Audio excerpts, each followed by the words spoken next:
যে কোনো প্রফেশনের ক্ষেত্রে ভাষার মাধুর্যটা কিন্তু একটা খুব গুরুত্বপূর্ণ বিষয়। দেখবেন অনেকেই কথা বলে অনেক প্রফেশনে, কিন্তু কথাটাকে যদি সহজ সিম্পল ভাবে এবং খুব সুন্দরভাবে যদি বোঝানো যায়, তাহলে কিন্তু মানুষের কাছে অনেক গ্রহণযোগ্যতা পায়। তো একটা ছোট্ট স্টোরি আপনাদেরকে শোনাবো। রাজা হরিশ্চন্দ্রের সভায় সভাকবি কালিদাস খুব শ্রেষ্ঠ কবি ছিলেন, আপনারা অনেকেই জানেন। তো সেই নিয়ে অন্যান্য কবিদের মধ্যে প্রচন্ড একটা হিংসা তৈরি হয়েছে। তারা রাজাকে গিয়ে বললেন যে দেখুন, শুধুমাত্র কি সভাকবি কালিদাসই কি একমাত্র বড় কবি? আমরা কি কেউ কবি নয়? তো রাজা তাকে বললেন যে দেখো, তোমাদের মধ্যে আর ওর মধ্যে কিছু বেসিক ডিফারেন্স আছে, তাই জন্যই সে সভাকবি। বলছে কোনো ডিফারেন্স নেই, আমরাও যা ও তাই।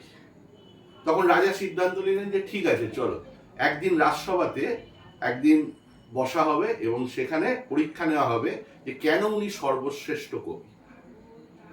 তো একদিন রাজসভায় ডাকা হলো, তাদের প্রতিনিধি এসে দাঁড়ালেন এবং সভাকবি কালিদাস দাঁড়ালেন।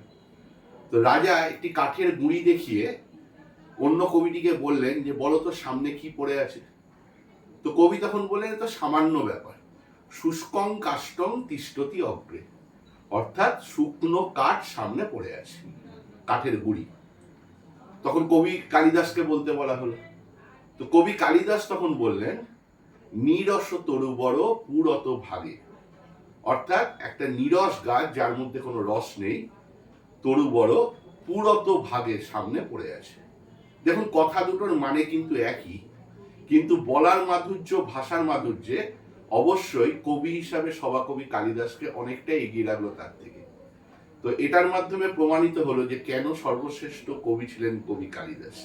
ঠিক একইভাবে আমাদের মার্কেটিং প্রফেশন বলুন বা যে কোনো প্রফেশনের ক্ষেত্রেই যদি আপনি সহজ সিম্পল ভাবে তুলে ধরতে পারেন, সুন্দর ভাষার মাধ্যমে যদি আপনি সামনের লোকটাকে বোঝাতে পারেন, তাহলে মানুষের মধ্যে আপনার গ্রহণযোগ্যতা বাড়ে এবং অবশ্যই আপনি একদিন আপনার লাইফে আপনার প্রফেশনে শ্রেষ্ঠ জায়গা অর্জন করতে পারেন।